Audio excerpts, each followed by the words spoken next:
Hi. So, I guess this is the video for divine providence and general providence. To start off, I think that the Bible does, especially in the Old Testament, show that God sort of favored the Hebrew nation over any other group of people. When Moses and the Israelites were in the wilderness, God made a covenant with them, and the covenant was that the Israelites, the Hebrew nation, was going to be God's people, and He was going to be their God. They were going to be His children. And that was an unconditional covenant that He made with them. And I feel like because of that unconditional covenant, He does have a more of a soft spot in a way for them. I also think about the general providence. It's sort of difficult to sort of think that God isn't going to look at someone that is a Gentile as a whole group instead of as individuals. I'm just going to read a Bible verse that I sort of feel correlates to this whole thing. Are not 5 sparrows sold for 2 farthings, and not one of them is forgotten before God? You are more valuable than many sparrows. And that's found in Luke chapter 12, verses 6 through 7.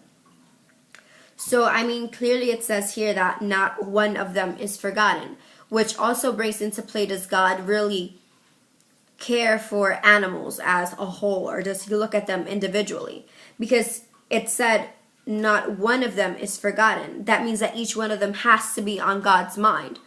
So I think it is sort of true that God sort of cares for them more generally, but the fact that it says not one of them is forgotten sort of makes me feel like even though God does look after them generally because they are animals, and I feel like they might not have a spirit per se, but God still looks after them.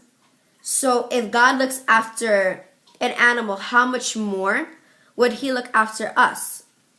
I mean, we were born, the human race started off with one man, and we all came from that one race.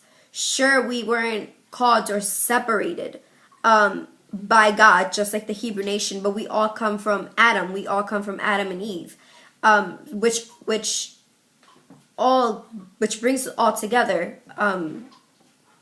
So even though there is this sort of distinction between Gentiles and Hebrews, and there is that distinction, at the end of the day, we're still all God's creation. We're still made from the ultimate plan that He had for creation. So I feel that God not only looks at us generally, but God also has a heart for us. Also, another example in the Bible is when Jonah was going to go preach to his enemy. Why would God try to help or bring this salvation to the enemy? It's because He wanted for this sort of barrier to be broken, to say, hey, they're not like you, but you should still spread my love because I also care for them. And now getting into the New Testament, I feel, when Jesus Christ died on the cross, He sort of broke that barrier which separated the Jews and the Gentiles. He broke that barrier and said, you know what, I'm dying for all of mankind so that all of mankind can be reunited with God and not just have it be, oh, you're my special chosen people and you're going to be the only ones that get my attention. You're going to be the only ones that sort of get my help. Even though it's shown in the Old Testament many times. For example, when the Israelites would go to war, a lot of people knew not to mess with the Israelites because they had a powerful God on their side. And it was hard for anyone to go up against them. It was basically impossible for anyone to go against them when they were filled with God. For example, when they were trying to pass by and the king was frightened because he was afraid that the Israelites were going to take the land, and he sent for a prophet to come and to put a curse over the Israelites. He was unable to put a curse on them because God said, these are my blessed people, so you're not able to put a curse on them. And no matter how many times he tried, like God even made a mule speak.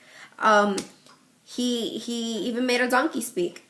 So if God can do that for the Israelites, it sort of gives them a sense of superiority, and it sort of gives them a sense of, wow, my God did this for me. Wow, my God allowed this and this to happen because he favors us and we're so awesome. But we see that the Israelites failed so many times. They weren't perfect. They had shortcomings. So it's not like, oh, we're getting special treatment just because we're so good, just because we're so awesome. Because there were many times where God said, oh, this is your last warning. This is your last warning. But God gave him a second chance. Like, the example of, in the Bible, where it sort of shows how compares the Israelites, the Hebrew nation, to a cheating spouse.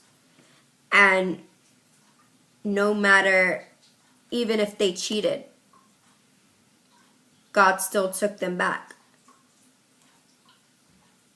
So I feel that plays an important role in why the Israelites feel that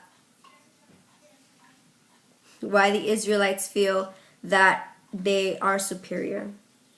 But I feel like God not only cares for the Hebrew nation, but he also cares for the Gentiles equally. And I feel there's no such thing that exists as divine providence or general providence, because God at the end takes care of both.